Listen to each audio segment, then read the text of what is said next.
You breathe in about 17,000 times per day. It's a process you rarely think about, but behind the scenes, a huge coordinated effort is playing out.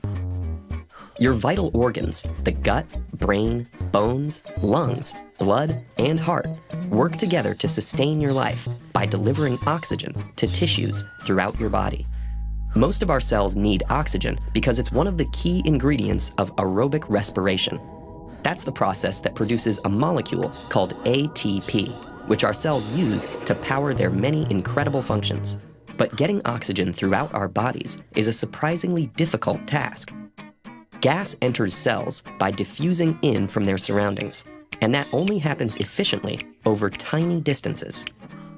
So, for oxygen to reach the cells within our bodies, it needs a transportation network. This is where our 20 trillion red blood cells come in. Each one contains about 270 million oxygen-binding molecules of hemoglobin, which is what gives blood its scarlet hue.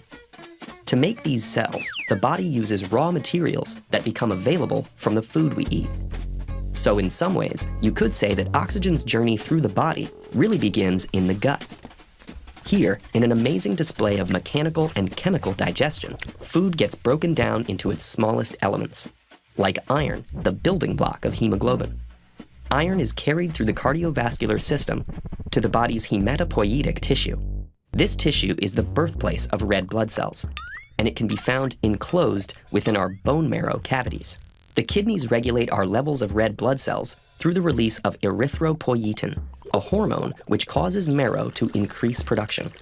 Our bodies churn out roughly 2.5 million red blood cells per second, a number equivalent to the entire population of Paris, so that oxygen that makes it to the lungs will have ample transportation. But before oxygen can even reach the lungs, the brain needs to get involved. The brainstem initiates breathing by sending a message through your nervous system, all the way to muscles of the diaphragm and ribs. This causes them to contract, thus increasing the space inside the ribcage, which allows the lungs to expand. That expansion drops your lungs' internal air pressure, making air rush in. It's tempting to think of our lungs as two big balloons, but they're actually a lot more complicated than that. Here's why. The red blood cells in the vessels within your lungs can only pick up oxygen molecules that are very close to them.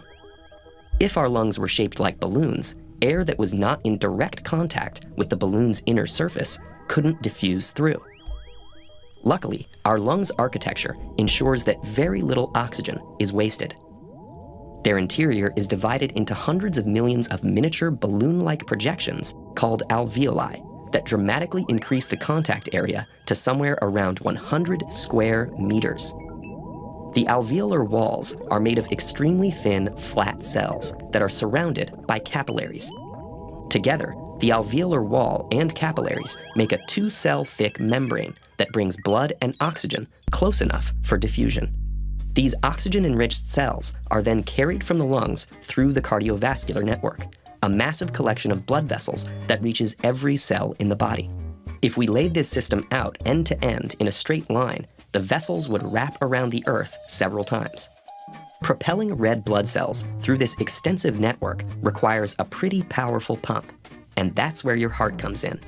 The human heart pumps an average of about 100,000 times per day, and it's the powerhouse that ultimately gets oxygen where it needs to go, completing the body's team effort. Just think, this entire complex system is built around the delivery of tiny molecules of oxygen. If just one part malfunctioned, so would we. Breathe in. Your gut, brain, bones, lungs, blood, and heart are continuing their incredible act of coordination that keeps you alive. Breathe out.